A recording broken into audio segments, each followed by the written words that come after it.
বৃষ্টি বিলাস, হুমায়ুন আহমেদ। দ্বিতীয় পর্ব। এশা। মিথ্যা দুরকমের আছে। হঠাৎ মুখে এসে যাওয়া মিথ্যা, আর ভেবে চিনতে বলা মিথ্যা। হঠাৎ মিথ্যা আপনা আপনি মুখে এসে যায়, কোনো পরিশ্রম করতে হয় না। ভেবে চিনতে মিথ্যা বলাটাই কঠিন। এই মিথ্যা সহজে গলায় আসে না, বারবার মুখে আটকে যায়। শামার মুখে অবশ্যই মিথ্যা তেমন আটকাচ্ছে না। সে গড়গড় করেই বলে যাচ্ছে এবং নিজেও খুব বিস্মিত হচ্ছে। সে কথা বলছে টেলিফোনে। ওপাশে ফোন ধরে আছে আতাউর। মাত্র সন্ধ্যা হয়েছে। সন্ধ্যাবেলা মিথ্যা বলতে নেই, শামাকে বলতে হচ্ছে। শামা বলল, আপনি আমাকে চিনবেন না, আমার নাম এশা। শামা আপু, যার সঙ্গে আপনার বিয়ের কথাবার্তা হয়েছে, আমি তার ছোট বোন। ও আচ্ছা, তুমি কেমন আছ? ভালো আছি। আপনার টেলিফোন নাম্বার আমি আপাকে দিয়েছিলাম, সে আপনাকে টেলিফোন করবে না, লজ্জা পায়। কাজেই ভাবলাম আমিই করি। আপনি বিরক্ত হচ্ছেন না তো? বিরক্ত হব কেন? আপনার চেহারা দেখে মনে হয় আপনি অল্পতেই বিরক্ত হন। আমি অল্পতে কেন, বেশিতেও বিরক্ত হই না।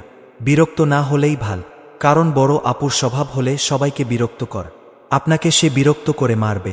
আপনার সঙ্গে সে নানান ধরনের ফাজলামি করবে, আপনার জীবন অতিষ্ঠ করে তুলবে। তাই না কি? হ্যাঁ তাই। সে আপনাকে কি ডাকছে জানেন? ডাকছে খাতাউর। খাতাউর? হ্যাঁ খাতাউর। আপনাকে ডাকছেন আনির জমিদার মি।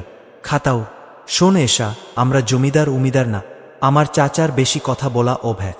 আমার খুবই লজ্জা লাগছে যে তিনি এ ধরনের কথাবার্তা বলেছেন। এখন জমিদার না হলেও এক সময় তো ছিলেন, অনেক আগের কথা। আমরা এখন খুবই দরিদ্র মানুষ। আপনার জমিদারি নিয়ে বড় আপা কিন্তু আপনাকে খুব খেপাবে। গতকালই আমাকে বলেছে, এই এশা, তুই আমাকে আপা ডাকবি না, আমি জমিদারের বউ। আমাকে ডাকবি মহামান্য নানির প্রাক্তন জমিদারণী। তোমার কথা শুনে আমার তো খুবই লজ্জা লাগছে। আর আপনি খুব কাশছিলেন তো, এই নিয়েও বড় আপু অনেক মজা করেছে। বলছে খাতাউর সাহেবের যক্ষা আছে। যক্ষা হচ্ছে রাজরোগ। সে রাজা মানুষ, তার তো রাজরোগ থাকবে। আচ্ছা শুনুন, আপনার কাশি কি কমেছে? হ্যাঁ কমেছে। আপাকে দেখে ওই দিন আপনার কেমন লেগেছে? বেশ সুন্দর। আপনি তো চোখ তুলে আপার দিকে তাকানইনি। আপার ধারণা আপনি পায়ে স্যান্ডেল পরেছিলেন। সেই স্যান্ডেলের ফিতার ডিজাইন নিয়ে গবেষণা করে আপনি পুরো সময় কাটিয়ে দিয়েছেন। আচ্ছা শুনুন, নাশতা দেবার সময় আপা যখন সবাইকে বাদ দিয়ে আপনাকে প্রথম প্লেটটা দিল, তখন কি একটা ধাক্কার মতো খেয়েছিলেন? না। তাহলে আপার হিসেবে ভুল হয়েছে। আপা আপনাকে চমকে দেবার জন্যে এই কাজটা করেছে। সে মানুষকে চমকাতে খুব পছন্দ করে। এখন বুঝতে পারছি আপা আপনাকে চমকাতে পারেনি। অন্য সময় হলে অবশ্যই চমকাতাম। ওই দিন ঘোরের মধ্যে ছিলাম, কিছু বুঝতে পারিনি। আরেকটা কথা, আপনারা যে আপাকে টাকা আর আংটি দিলেন, আপনারা যখনই মেয়ে দেখতে যান পকেটে টাকা আংটি নিয়ে যান। আপার ধারণা, আপনারা আগেও অনেক মেয়ে দেখেছেন, প্রতিবারই পকেটে করে টাকা আংটি নিয়ে গেছেন। আপার ধারণাটা কি ঠিক? হ্যাঁ ঠিক। আচ্ছা ধরুন কোনো কারণে বিয়ে হলো না, তখন কি আপনারা টাকা আংটি ফেরত নেবেন? এমন কথা বলছো কেন? এমনি বলছি। রাগ করবেন না। রাগ করছি না, আমি এত সহজে রাগ করি না। আপনার সঙ্গে যে আমার এত কথা হয়েছে, এটাও আপাকে বলবেন না। সে জানলে খুবই রাগ করবে। আপা চোট করে রেগে যায়। আপার স্বভাব আপনার উল্ট। আপনি রাগ করেন না, আপা করে। স্কুলে তার নাম ছিল রথি। রোখ মানে কি? রোখ মানে রাগকুমারী। আপনি কিন্তু আপাকে কিছু বলবেন না। আমি কখনো তাকে বলবো না। আচ্ছা শুনুন, আমার মাথায় একটা বুদ্ধি এসেছে। আপা যেমন আপনাকে চমকে দিতে চাচ্ছে, আপনিও তাকে চমকে দিন। আমি আপনাকে সময় বলে দিচ্ছি, ঠিক 1:30টার সময় আপা কলেজ থেকে বের হন। কলেজ গেটের সামনে আপনি ফুল নিয়ে দাঁড়িয়ে থাকুন। আপনাকে দেখে আপার আক্কেল গুরুম হয়ে যাবে। আমার ধারণা হাত থেকে বই খাতা ফেলে দেবে। এই কাজটা আমি করতে পারবো না এশা, আমি খুবই লাজুক মানুষ। তাহলে কি করা যায় বলুন তো? তোমাকে কিছু করতে হবে না। থ্যাংক ওই না, আপনাকে করতে হবে। আমি চাই আপনি আপাকে চমকে দিন। আপার একটা শিক্ষা হোক। আপনাকে কলেজের গেটের সামনে দাঁড়াতে হবে না। একটা কনফেকশনারির দোকান আছে, নাম নিরালা। আপনি দোকানে ঢুকে একটা কোক বা পেপসি খাবেন। আপা সেখানে উপস্থিত হবে। সে শুধু শুধু সেখানে যাবে কেন? যাবে কারণ আমি তাকে বলে দেব ওই দোকান থেকে আমার জন্যে একটা জিনিস আনতে পারবেন। না পারব না। আপনাকে পারতেই হবে। প্লিজ। আগামীকাল দুপুর 1:30, 1:40 আপার ক্লাস শেষ হবে। দোকানে আসতে আসতে তার লাগবে 10 মিনিট। এশা, আমি এই কাজটা করতে পারবো না। না পারলে কি আর কর, আমার অফিস আছে। অফিস কামাই দিয়ে দোকানে বসে কোক খাওয়া। কোক খাওয়ার জন্যে তো অফিস কামাই দিচ্ছেন না। যে মেয়েটিকে বিয়ে করতে যাচ্ছেন তার সঙ্গে কিছুক্ষণ গল্প করতে যাচ্ছেন। বিয়ের পর তো গল্প করব। বিয়ের পর গল্প করা আর বিয়ের আগে গল্প করা কি এক? এক না, না এক না। তুমি বুঝলে কি করে? তুমি তো বিয়ে করনি। বিয়ে না করলেও বুঝতে পারছি। এইসব ব্যাপারে মেয়েরা ছেলেদের চেয়ে অনেক বেশি বোঝে। আপনি যাবেন কিন্তু? ধর আমি গেলাম, তারপর দেখলাম তোমার আপা আসেনি। আপা যাবে, আমি ব্যবস্থা করে রাখ। আর না গেলে দেখা হবে না। তুমি দেখি খুবই ইন্টারেস্টিং মেয়ে। দুলাভাই আপনি যাবেন তো? একদিন তো ডাকতেই হবে, একটু প্র্যাকটিস করে নে। আগেভাগে প্র্যাকটিস করতে হবে না। আমার খুবই লজ্জা লাগছে। লজ্জা লাগলে ডাকব না। আচ্ছা শুনুন, আপনি কাল যাচ্ছেন তো? এখনো বলতে পারছি না। না, আপনাকে যেতে হবে। না গেলে আমি খুবই রাগ করব। আমি আপনার একটা মাত্র শালী। আমাকে রাগালে তার ফল শুভ হবে না। টেলিফোন রাখি। অনেকক্ষণ কথা বলে ফেললাম। আপনি বোধহয় আমাকে ফাজিল টাইপ মেয়ে ভাবছেন। দুলাভাই আমি কিন্তু ফাজিল টাইপ না। সরি, আবার দুলাভাই বলে ফেললাম। শ্যামা টেলিফোন রেখে খানিকক্ষণ হাস। ছোট বোন সেজে টেলিফোন করার এই বুদ্ধিটা হঠাৎ তার মাথায় এসেছে। বুদ্ধিটা যে এমন কাজে লাগবে আগে বুঝতে পারেনি। মানুষটার গলার স্বর সুন্দর, শুনতে ভাল লাগছিল। আরও কিছুক্ষণ কথা বললে হত। আরেক দিন বললেই হবে। প্রথম দিন এত কথা বলা ঠিক না। এশাকে সে ফাজিল মেয়ে ভাববে। এশা মোটেই ফাজিল মেয়ে না। মুত্তালিব সাহেব বারান্দায় বসেছিলেন। শ্যামা বারান্দায় এসে দাঁড়ান। মুত্তালিব সাহেব বললেন, কার সঙ্গে কথা বললি? শ্যামা হাস। মুত্তালিব সাহেব গম্ভীর গলায় বললেন, প্রশ্ন করলে প্রশ্নের জবাব দিবি, হেসে ফেলবি না। এতক্ষণ ধরে কার সঙ্গে কথা বললি? বলা যাবে না। এ দুনিয়াতে নানান ধরনের ব্যাধি আছে। তার একটা হলো টেলিফোন ব্যাধি। ঘন্টার পর ঘন্টা টেলিফোনে কথা বলা ব্যাধি। এটা ভালো না। আপনার পায়ের অবস্থা কি? আমি একটা প্রশ্ন করেছিলাম, তার জবাব কিন্তু এখনো পাইনি। আসুন আপনাকে হাঁটাই। তুই তোর কাজে যা, আমাকে হাঁটাতে হবে না। আমি টেলিফোনে যতক্ষণ কথা বলেছি ঘড়ি ধরে ঠিক ততক্ষণ আপনাকে হাঁটাব। নগদ বিদা। শ্যামা মুত্তালিব সাহেবকে টেনে দাঁড় করালো। শ্যামা বলল, আমার কাছে হাত রাখুন। আমাকেই তো ধরে আছেন, আবার দেয়াল ধরছেন কেন? Very good. একই দুটা পা একসঙ্গে ফেলছেন কেন? আমি 1 2 বল। 1 হলো ডান পা, 2 হলো বাম পা। 1 2 1 2। হাঁটি হাঁটি পাপা। সুলতানা রান্নাঘরে। আব্দুর রহমান সাহেব আজ অফিস থেকে ফেরার পথে ইলিশ মাছ কিনে এনেছে। তার হঠাৎ সর্ষে ইলিশ খেতে ইচ্ছা করছে। কাঁচা বাজার থেকে রাই সরিষা, কাঁচা মরিচ কিনেছেন। 2 কেজি আতপ চালও কিনেছেন। সর্ষে ইলিশ নাকি আতপ চালের ভাত দিয়ে খেতে মজা। ইলিশ সর্ষে রান্না হচ্ছে। এস খুব আগ্রহ নিয়ে বসে আছে। সুলতানা বললেন, রান্নাঘরে বসে আছিস কেন? এশা বলল, রান্না শিখছি। মা, আজ আমি রাত, তুমি আমাকে দেখিয়ে দা। সুলতানা স্বস্তির নিঃশ্বাস ফেললেন। এশার মুখ থেকে অন্ধকার দূর হয়েছে। গত কয়েকদিন চিমসে মেরেছিল, এখন হাসি খুশি ভাবটা ফিরে এসেছে। তার যে সমস্যা ছিল সেই সমস্যা নিশ্চয়ই দূর হয়েছে। সুলতানার সামান্য মন খারাপ হল। তার মেয়েগুলির খুবই চাপা স্বভাব। মনের কথা কেউ মার সঙ্গে বলে না। এশা বলল, লবণের অনুমানটা কিভাবে কর্মা? সুলতানা বললেন, পুরোটাই আন্দাজ। মাখানোর পর জিবে নিয়ে লবণ দেখে নিতে হয়। ওয়াক্থু কাঁচা মাছের রস মুখে দেব, পরে পানি দিয়ে কুলি করে মুখ পরিষ্কার করবি। এশা মাছ মাখাচ্ছে। সুলতানা মুগ্ধ হয়ে মেয়ের কাজ দেখছেন। সময় দ্রুত পার হচ্ছে। এতটুকু মেয়ে ছিল, দেখতে দেখতে কত বড় হয়ে গেছে। একজনের তো বিয়েই ঠিক হয়ে গেল। মা দেখতে লবণ কি এতটুক দেব? বেশি হয়ে গেছে, আরও কম। একটা ব্যাপার খেয়াল রাখবি, লবণ কম হলে পরে দেয়া যায়, বেশি হলে কিন্তু কমানো যায় না। বেশি হলে পানি দিয়ে ঝোল বাড়িয়ে দে। সর্ষে বাটায় পানি দিবি কিভাবে? তাও তো কথা। সুলতানা আগ্রহের সঙ্গে বললেন, কাঁচা মরিচের একটা ব্যাপার তোকে শিখিয়ে দে। কাঁচা মরিচ আস্ত দিলে মরিচের ঘ্রাণটা তরকারিতে যায়, তরকারি ঝাল হয় না। আর যদি মাঝখান দিয়ে কেটে দিস তাহলে মরিচের ঘ্রাণও যায়, তরকারি ঝালও হয়। আমরা কি করব মা? ঝাল করব না মরিচের গন্ধওয়ালা তরকারি করব? তুই রান্না করছিস, তুই ঠিক কর। এখাকে খুব চিন্তিত মনে হচ্ছে। সে কি করবে বুঝতে পারছে না। সে ভুরু কুচকে আছে। এশা বলল, মা আমার খুব আশ্চর্য লাগছে। কেন? সামান্য রান্না, তার মধ্যে ডিসিশন নেয়ার ব্যাপার আছে। আমাকে চিন্তা করতে হচ্ছে কি করব, ঝাল তরকারি করব নাকি মরিচের ঘ্রাণওয়ালা তরকারি করব। মা, আমি তো খুবই চিন্তার মধ্যে পড়ে গেছি। সুলতানা তার চিন্তাগ্রস্ত মেয়ের দিকে তাকিয়ে আছেন। তার খুবই মজা লাগছে। এশা বলল, মা তুমি যদি এখন বারান্দায় যাও তাহলে খুব মজার একটা দৃশ্য দেখবে। কি দৃশ্য দেখব? আপা বাড়িওয়ালা চাচাকে হাঁটা শেখাচ্ছে, ধরে ধরে হাঁটাচ্ছে আর মুখে মুখে বলছে, হাঁটি হাঁটি পাপা। আপা খুবই মজা পাচ্ছে। বারান্দার এক মাথা থেকে আরেক মাথায় যাচ্ছে। সুলতানা ছোট্ট নিঃশ্বাস ফেলে বললেন, মুত্তালিব সাহেব বেচারা পানিয়ে ভালো সমস্যায় পড়েছে। কি অদ্ভুত রোগ, হাঁটু বাঁকে না। এশা বলল, মা তোমাকে একটা কথা বলবো? তুমি কিন্তু রাগ করতে পারবে না। যদি প্রমিজ কর রাগ করবে না, তাহলেই কথাটা বল। রাগ করার মতো কথা? আমার কথা শুনে তোমার হয়তো মনে হবে আমার মন ছোট বলে এ ধরনের কথা বলছি। কথাটা কি? বাড়িওয়ালা চাচার সঙ্গে আপার এত মেশা ঠিক না, মেশামেশি বেশি হচ্ছে। সুলতানা বিস্মিত হয়ে বললেন, এইসব কি বলছিস? উনি শামাকে নিজের মেয়ের মতো দেখেন, মা ডাকেন। এশা বলল, মা ডাকলেও ঠিক না। ঠিক না কেন? আমি তোমাকে বুঝিয়ে বলতে পারবো না মা, আমার কাছে মনে হচ্ছে ঠিক না। মুত্তালিব চাচা আপাকে খুব পছন্দ করেন, আবার আপাও উনাকে খুব পছন্দ করেন। তুমি কি লক্ষ্য করেছ দিনের মধ্যে একবার দোতলায় না গেলে আপা থাকতে পারে না? ও যায় টেলিফোন করতে। টেলিফোন করতে যাওয়াটা আপার একটা অজুহাত। তুই বেশি বেশি বোঝার চেষ্টা করছিস এশা। এত বেশি বোঝা কিন্তু ঠিক না। কিছু কিছু মানুষ আছে ভালোর মধ্যে মন্দ খুঁজে, তুইও তাদের মতো হয়ে গেলি। তুমি রেগে যাচ্ছ মা, কথা ছিল তুমি রাগবে না। আমি রাগিনি, তোর কথা শুনে বিরক্ত হচ্ছি। মানুষের সম্পর্ক এত ছোট করে দেখতে নেই।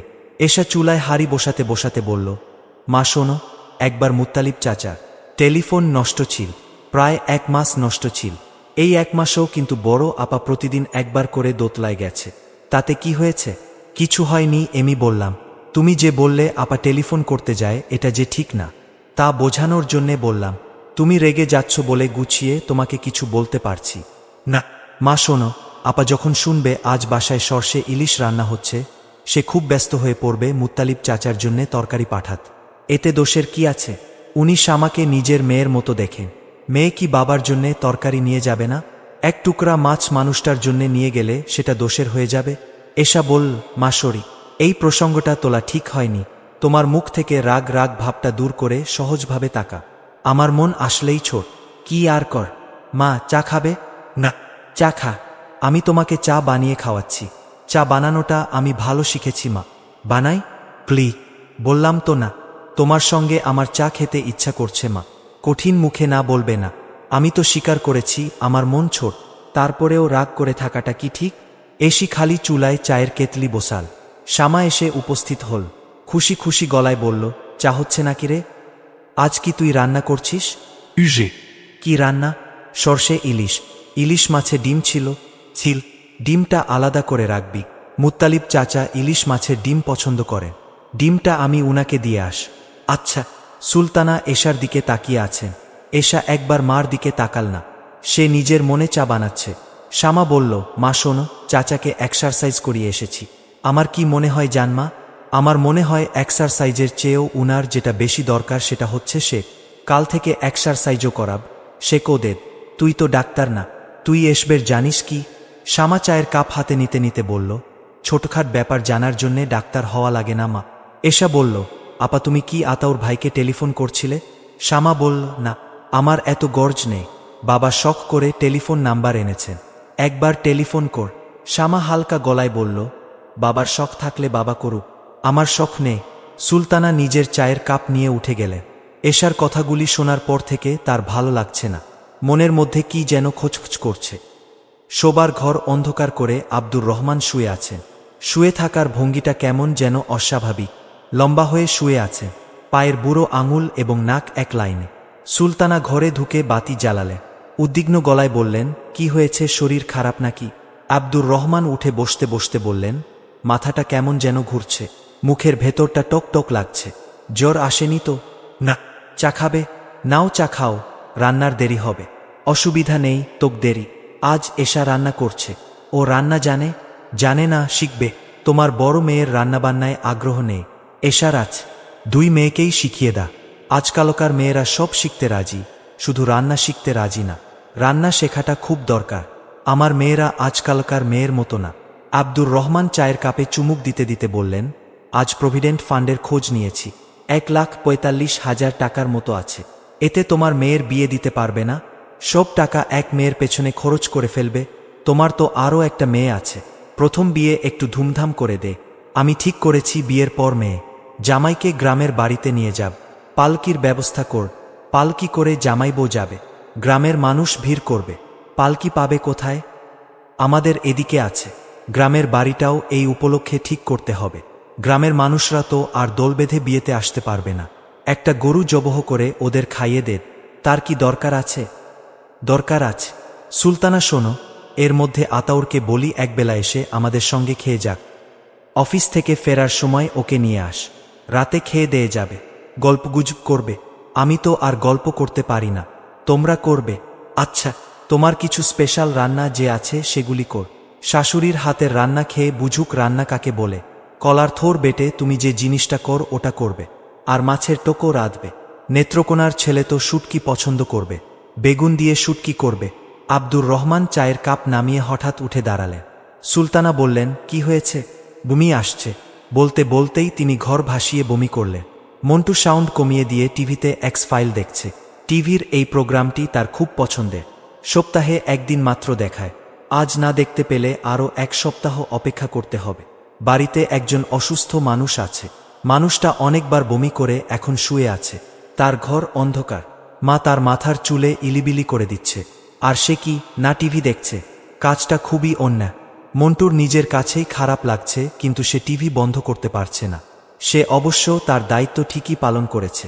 ডাক্তার ডেকে নিয়ে এসেছে, ডাক্তারের প্রেসক্রিপশন নিয়ে ওষুধ নিয়ে এসেছে। তারপরেও টিভি দেখাটা ঠিক হচ্ছে না। বড় আপা তাকে একবার দেখে গেছে। বড় আপা কিছু বলেনি। বড় আপা যদি বলতেই টিভি বন্ধ কর, সে বন্ধ করে দিত।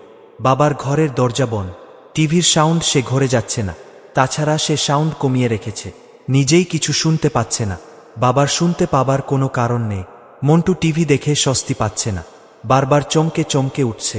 মনে হচ্ছে এই বুঝি বাবা বের হয়ে আসবেন। বের হয়ে তিনি কিছুক্ষণ তার দিকে এক দৃষ্টিতে তাকিয়ে থেকে বলবেন, আমি মারা যাচ্ছি আর তুই টিভি দেখছি। টিভিটা এতই জরুরি, দেখতেই হবে। বাবা অবশ্যই মারা যাচ্ছে না। 2-3 বার বমি করলে কেউ মারা যায় না। ডাক্তার সাহেব বলেছেন আজেবাজে খাবার খেয়ে পেট গরম হয়েছে। তিনি ওরস্যালাইন খেতে দিয়েছেন আর ঘুমের ওষুধ দিয়েছেন। খট করে শব্দ হল, বাবার ঘরের দরজা খুলছে। মন্টু টিভির ওপর ঝাঁপিয়ে পড়ে টিভি বন্ধ কর। সুলতানা বের হয়ে এলেন। তিনি সহজ গলায় বললেন, পড়তে যা, টিভির সামনে বসে আছিস কেন? বলেই তিনি মেয়েদের ঘরে ঢুকলেন। মন্টু আবারও টিভি ছাড়। এক্স ফাইলে আজকের গল্পটা খুবই জটিল। এক লোকের অস্বাভাবিক ক্ষমতা আছে। সে তার ইচ্ছাশক্তি দিয়ে মানুষকে প্রভাবিত করতে পারে, কিন্তু সব সময় পারে না। ইচ্ছাশক্তি খাটাতে হলে তার আশেপাশে গাছ লাগে, তবে বসানো গাছ হলেও হয়। ইচ্ছাশক্তি কাজে লাগানোর পর গাছটা মরে যায়। মন্টু টিভির পর্দার সঙ্গে প্রায় চোখ লাগিয়ে আছে। সাউন্ডটা আরেকটু বাড়াতে পারলে ভালো হতো। সেটা ঠিক হবে না। সুলতানা মেয়েদের ঘরে ঢুকলেন। শ্যামা বলল, বাবা কি ঘুমিয়ে পড়েছে? সুলতানা বললেন, হ্যাঁ ঘুমুচ্ছে। আমি খাব না, খিদে নেই। এশা বলল, মা শোন, খেতে যাও। বাবার শরীর খারাপ করেছে বলে বাবা খাচ্ছে না, তাই বলে তুমিও খাবে না, এটা কেমন কথা? বললাম না, খিদে নেই। খেতে বসলেই খিদে হবে। আমি এত আগ্রহ করে রান্না করেছি, তুমি খাবে না, এটা কেমন কথা? তোর বাবা শখ করে মাছটা এনেছে, সরিষা বাটা রান্না হবে বলে সরিষা কিনে এনেছে। সে খেতে পারল না, আর আমি খাব, এটাই বা কেমন কথা? এশা ঝগড়ার ভঙ্গিতে বলল, না খেয়ে তুমি কি প্রমাণ করতে চাচ্ছি মা? তুমি কি প্রমাণ করতে চাচ্ছ যে বাবার সঙ্গে তোমার গভীর প্রণয়? আমি কিছুই প্রমাণ করতে চাচ্ছি না। খিদে মরে গেছে, খেতে ইচ্ছা করছে না বলে খাব না। ভোরা ঘুমুতে যা। সুলতানা চলে গেলেন। শ্যামা এশার দিকে তাকিয়ে বলল, মা এই কাজগুলো যে করে, মন থেকে করে না দায়িত্ব থেকে করে? এশা বলল, তোমার বিয়ে হোক, তখন তুমি নিজেই এই প্রশ্নের উত্তর পাবে। শ্যামা বাতি নিভিয়ে বিছানায় গেল। এশা বলল, আমরা আজ এত সকাল সকাল শুয়ে পড়লাম, ঘুম তো আসবে না? আয় শুয়ে শুয়ে গল্প করি। এশা, তুই কি একটা জিনিস লক্ষ্য করেছিস? বাতি নিভিয়ে গল্প করতে এক রকম লাগে, আবার বাতি জ্বালিয়ে গল্প করতে অন্য রকম লাগে। একই গল্প শুধুমাত্র বাতি জ্বালানো নিভানোর কারণে দুরকম হয়ে যায়। এশা বলল, মুত্তালিব চাচার কি ইলিশ মাছের ভীম পছন্দ হয়েছিল? শ্যামা বলল, খুব পছন্দ হয়েছে, চেটেপুটে খেয়েছেন। তুই রান্না করেছি শুনে বলল তোকে একটা মেডেল দেবে, রূপার মেডেল। মেডেলে লেখা থাকবে দ্রৌপদী পদ। দ্রৌপদী কি খুব ভালো রাঁধতেন? হু, উনার 5টা স্বামী ছিল না। হু। এশা হাসছে। শ্যামা বলল, হাসছিস কেন? সে কি বিপদেই না ছিল? 5টা স্বামীকে ভুলিয়ে ভালিয়ে রাখা তো সহজ কথা না। একটা স্বামীকেই ভুলানো যায় না, আর 5টা স্বামী। কোনো স্বামী হয়তো লাজুক, সে স্ত্রীকে একভাবে চাইবে, আবার কোনো স্বামী নির্লজ্জ, সে চাইবে অন্যভাবে। শ্যামা বলল, এস চুপ করত, তোর মুখে এই ধরনের কথা একেবারেই মানাচ্ছে না। কেন, তোমার কাছে কি মনে হয় আমি এখনো ছোটি? আমি অনেক বড় হয়ে গেছি আপা। যতটা বড় তুমি আমাকে ভাব, আমি তার চেয়েও বড়। তুমি তো এখনো বিয়ে করনি। আমি কিন্তু বিয়ে করে ফেলেছি। শ্যামা উঠে বসতে বসতে বলল, তার মানে? এসা কিছু বলল না, হাস। অন্ধকারে তার হাসি শোনা গেল। শ্যামা বলল, এই তুই কি ঠাট্টা করছিস? এরকম ঠাট্টা করবি না। তুই যেভাবে বললি, আমার মনে হলো সত্যি বুঝি কিছু করে ফেলেছিস। এসা বলল, আমি যা করি খুব চিন্তা ভাবনা করে করি। ইচ্ছা হলো আর হুট করে ঘটনা ঘটিয়ে ফেললাম। আমার বেলায় এরকম কখনো হবে না। যদি আমি কাউকে কিছু না জানিয়ে গোপনে বিয়ে করি, তাহলে বুঝতে হবে এটা ছাড়া আমার হাতে অন্য কোনো পথ খোলা ছিল না। তুই কি গোপনে বিয়ে করেছিস? না, এখনো করিনি। তবে আবার কি? বিয়ে কর। ছেলেটাকে? এসা হাস। শ্যামা কঠিন গলায় বলল, হাসি বন্ধ করে বলতে, ছেলেটাকে তুমি চিনবে না। খুবই আজেবাজে টাইপের ছেলে। আজেবাজে টাইপ ছেলের সঙ্গে তোর পরিচয় হলো কিভাবে? যেভাবেই হোক হয়েছে। ছেলে করে কি? কিছু করলে তো বলতাম না। আজেবাজে টাইপ ছেলে কিছুই করে না। মানুষের কাছ থেকে চাঁদা তোলে। তার মানে? রবীন্দ্র জয়ন্তী করবে তার জন্য চাঁদা তুলবে, নজরুল দিবস করবে তার জন্য চাঁদা তুলবে, পাড়ায় ক্রিকেট খেলার চাঁদা, দুস্থ জনগণের জন্য চাঁদা। এ পাড়ার মানুষদের মাসের মধ্যে 2-3 বার তাকে চাঁদা দিতে হয়। যে চাঁদা দেয় সে হাসি মুখে দেয়, সেও হাসি মুখেই চাঁদা নেয়। চাঁদা তোলা প্রাইভেট লিমিটেড কোম্পানির সে একজন ডিরেক্ট। তার ব্যবহারও অত্যন্ত ভাল। অফিস বসদের ব্যবহার সাধারণত ভালো হয় না। তারা খিটখিটে স্বভাবের হয়। ইনি সে রকম না। তুই আমার সঙ্গে ইয়ার্কি করছিস না তো? না। শ্যামা বিছানা থেকে নেমে দরজার দিকে যাচ্ছিল। এসা তীক্ষ্ণ গলায় বলল, যাচ্ছ কোথায়? শ্যামা বলল, বাবাকে ডেকে তুলি। তোর কথাগুলি তাকে বলি। এসা বলল, বাবার শরীর ভালো না, ঘুমুচ্ছে। তাছাড়া বাবাকে তোমার কিছু বলতে হবে না। যা বলার আমি বল। তুমি চুপ করে বিছানায় বস। সুলতানার শোবার ঘর থেকে কথাবার্তা শোনা যাচ্ছে। দরজা খোলা হল। স্বামী স্ত্রী দুজন একসঙ্গে বেরুচ্ছেন। সারা শব্দ পেয়ে এসা এবং শ্যামা ঘর থেকে বের হয়েছে। এসা বলল, কি হয়েছে? সুলতানা লজ্জা লজ্জা গলায় বললেন, কাণ্ড দেখ না। তোর বাবা এখন বলছে ভাত খাবে। তার নাকি শরীর ভালো লাগছে, ক্ষুধা হচ্ছে। এসা বলল, তোমরা খাবার টেবিলে বসো, আমি খাবার গরম করে আনছি। আব্দুর রহমান মেয়ের দিকে তাকিয়ে সংকুচিত গলায় বললেন, আমার মনে হয় ফুড পয়জনিং হয়েছিল। বমির সঙ্গে পয়জন সবটা বের হয়ে গেছে। এখন শরীর ফ্রেশ লাগছে। এসা খাবার গরম করছে। শ্যামা দাঁড়িয়ে আছে তার পাশে।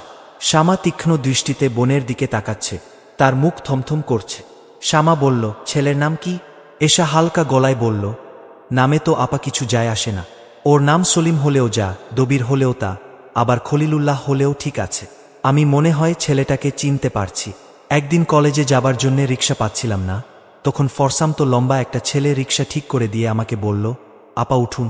রিক্সাওয়ালা কি তোমার কাছ থেকে ভাড়া নিয়েছে? ভাড়া নেবে না কেন? এসা হালকা গলায় বলল, রিক্সাওয়ালা তোমার কাছ থেকে ভাড়া নিলে বুঝতে হবে মাহফুজ না। মাহফুজ রিক্সা ঠিক করে দেবে আর রিক্সাওয়ালা ভাড়া নেবে, এ রকম হতেই পারে না। ছেলের নাম মাহফুজ? হ্যাঁ। তুই কি সত্যি সত্যি তাকে বিয়ে করেছিস? আমার গা ছুঁয়ে বলত। প্লি। এসা বিরক্ত গলায় বলল, টেনশনে তোমার চোখ মুখ শুকিয়ে গেছে। তুমি টেনশন করছো কেন? টেনশন করব আমি? তোমার এখানে টেনশন করার কিছু নেই। আমি টেনশন করব না? না। আমরা যখন একসঙ্গে ছিলাম তখন একজন আরেকজনের সমস্যা দেখেছি। একসঙ্গে থাকার সময় শেষ হয়েছে। তোমার একটা জীবন শুরু হতে যাচ্ছে। তুমি তোমারটা দেখবে, আমি দেখব আমারটা। তোর কি হচ্ছে না হচ্ছে তা নিয়ে আমি চিন্তা করব না? না, করবে না। বড় খালা বা ছোট খালা এদের কারোর সঙ্গে কি মার যোগ আছে? যোগ নেই। হঠাৎ হঠাৎ বিয়ে, জন্মদিন, এইসব উৎসবে তাদের দেখা হয়। এই পর্যন্ত। আমাদের অবস্থাও তাই হবে। তুমি তোমার সংসার নিয়ে ব্যস্ত হয়ে পড়বে, আমি আমার সংসার নিয়ে ব্যস্ত হব। কাজেই আমাকে নিয়ে দুশ্চিন্তা না করে নিজের জীবনটা কেমন যাবে তা নিয়ে চিন্তা কর। ইদানিং তুই নিজেকে খুব বুদ্ধিমতী ভাবছিস। ভাবাভাবির কিছু নেই আপা, আমি বুদ্ধিমতী। বুদ্ধিমতী কোনো মেয়ে চাঁদাবাজ ছেলের প্রেমে পড়ে? হ্যাঁ, পড়ে। অতি চালাকের গলায় দড়ি, এই প্রবচনটা জান না? আমি অতি চালাক বলেই আমার গলায় দড়ি। পুরো ঘটনাটা কি আমাকে বলবি? না, ঘটনা বলে বেড়াতে লাগে না। আব্দুর রহমান সাহেব খেতে বসেছেন। এসা খাবার এগিয়ে দিচ্ছে। তিনি মেয়ের দিকে তাকিয়ে আদুরে গলায় বললেন, মাছের তরকারিটা অপূর্ব হয়েছে রে মা। এসা শীতল গলায় বলল, মাছের তরকারি তুমি এখনো মুখে দাওনি বাবা? আব্দুর রহমান মৃত গলায় বললেন, মুখে দিতে হবে না। আমি চেহারা দেখেই বুঝতে পারছি। চেহারা দেখেই 16 আনার 12 আনা বোঝা যায়। এসা বলল, চেহারা দেখে কিছুই বোঝা যায় না।